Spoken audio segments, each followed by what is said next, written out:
G'day, my name's Graham. I'd like to discuss something called Holocaust. In my mind, there's been countless Holocausts.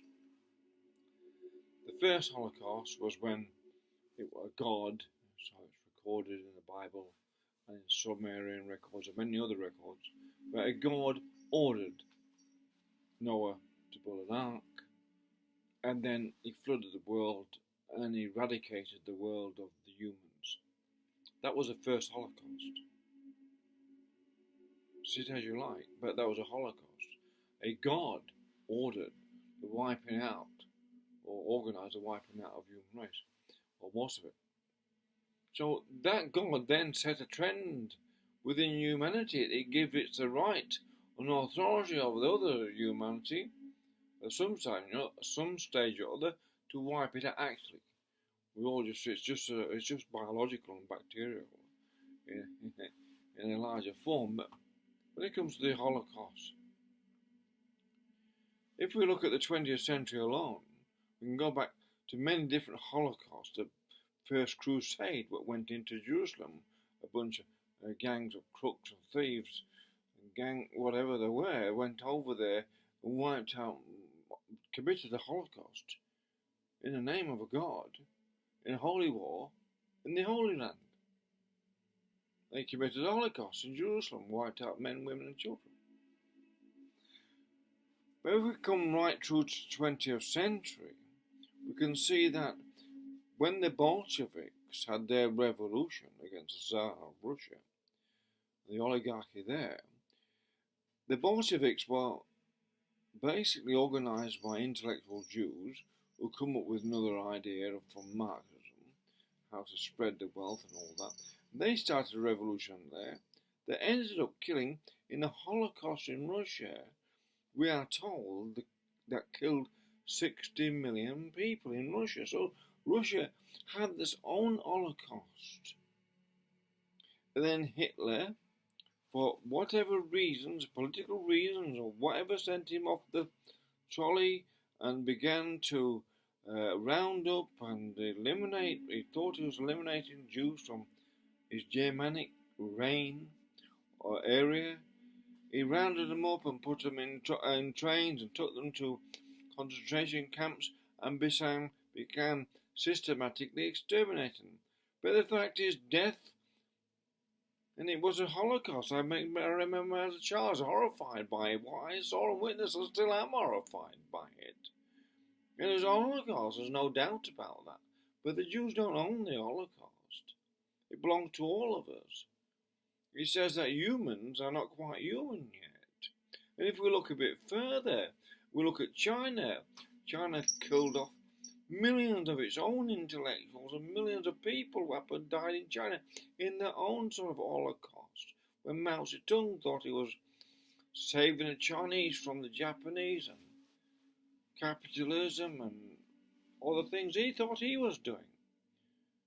And that was a Holocaust in China. A good 30 million people or so, we're told, died in China in a Holocaust. Then, if we look at then the end of World War II, when the Americans bombed Japan, they dropped hydrogen bombs on Nagasaki and Hiroshima. That was instant Holocaust for men, women and children innocently going out, whether they were Japanese or not, they're just men, women and children in those towns, obliterated in a moment, a flash, by 2 hydrogen bombs in what was no more than an experiment. It certainly put people off using them since, thank goodness.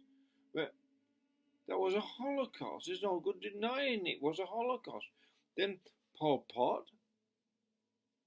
he killed 2 million of his own people, and they were intellectuals he killed. He got rid of those because he created a collectivism, and that killed off 2 million people who didn't fit into his collectivist ideas or didn't go along with his collective ideology.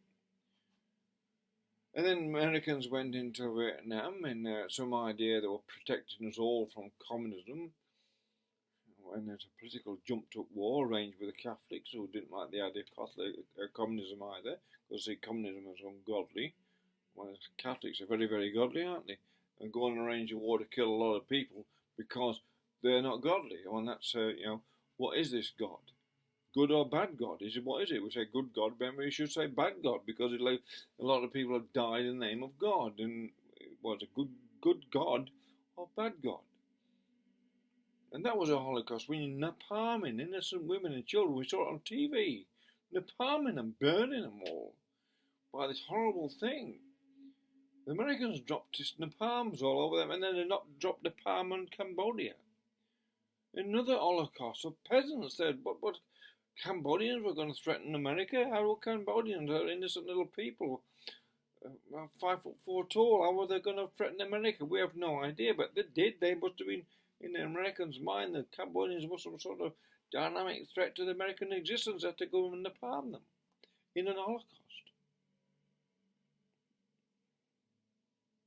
And then in Rwanda, all the time, the Hutus and Tutus, wherever they are, they annihilated 2 million in Rwanda. The Catholics again involved in that for some reason. So, when it comes to these Holocausts, Jews don't own the Holocaust. That happens over and over again to different people.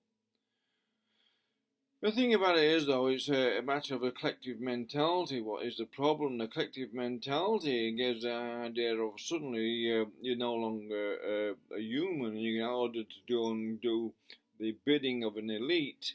You're not allowed to question the orders and then go and wipe out the people who don't fit into your ideology. And that's what happened in Russia and in China and in Cambodia.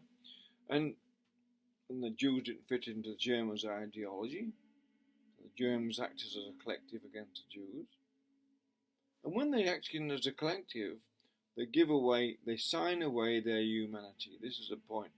Once you become into a collective, or join a collective, or recruited in a collective, or educated and brainwashed to become into a collective, like they are doing in Australia and the West now, what is this so-called neo-Marxism, left or whatever it is, telling children that somehow involved in saving the world from climate change, when if you look on Australia, try and pretend that in Australia that Australia is involved with climate change, which has to be the most horrendous lie you could tell children, especially if you're saying to them, we're telling their parents, we're giving your kids an education in maths and science. Well, anyone with any maths or science ability at all can easily work out the difference between China and Australia is massive, and the amount of CO2 difference means Australia can have any effect whatsoever. So how can you be educating children when you're saying to them if they get the maths right they will be failed? If they get the maths and science right, if the question was what's the difference between CO2 between Australia and China, if you get the maths right at school, are you then crossed off and said, no, you're a dissident because you got the question wrong, you got maths right. But the question now, you don't fit in with the ideology of the collective in Australia. Because that's what's happening again. I believe that Muslims are a great big diversion. Yeah, if I haven't mentioned the Muslims, it's because they're just another pawn in the game. They're just another tool in the toolbox, people playing again with humanity. And the elite are playing around with the humanity in a massive scientific experiment, if you like.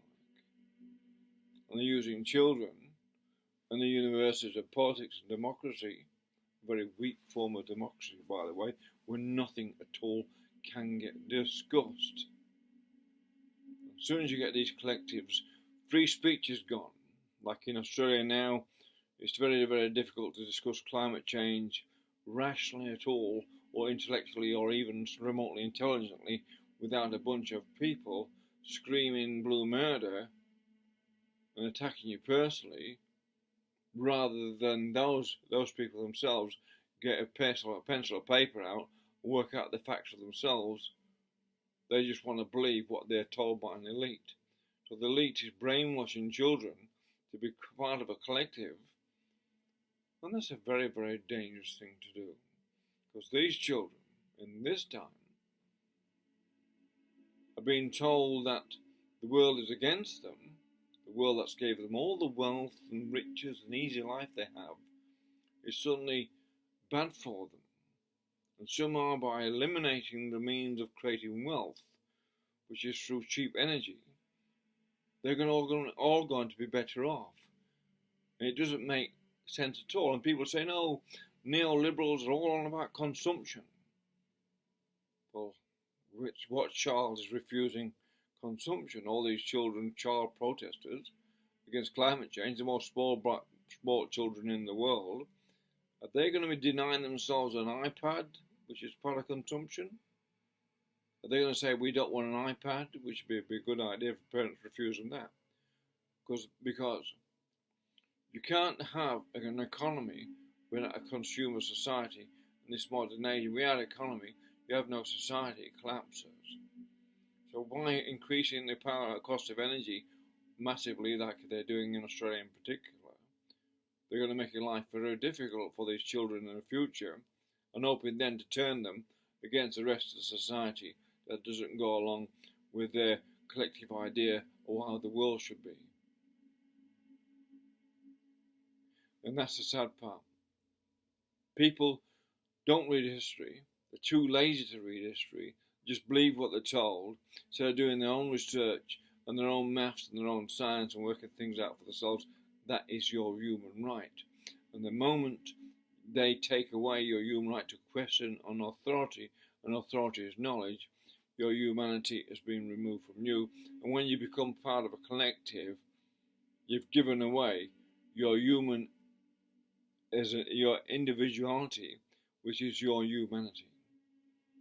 The idea that you can be an original, creative intelligence is what makes you human.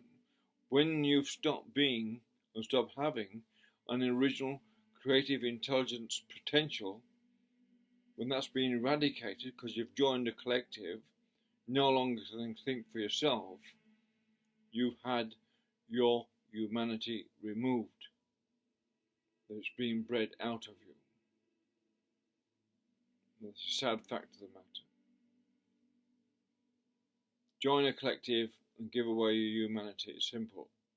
What the next step is, let's hope it's not another Holocaust.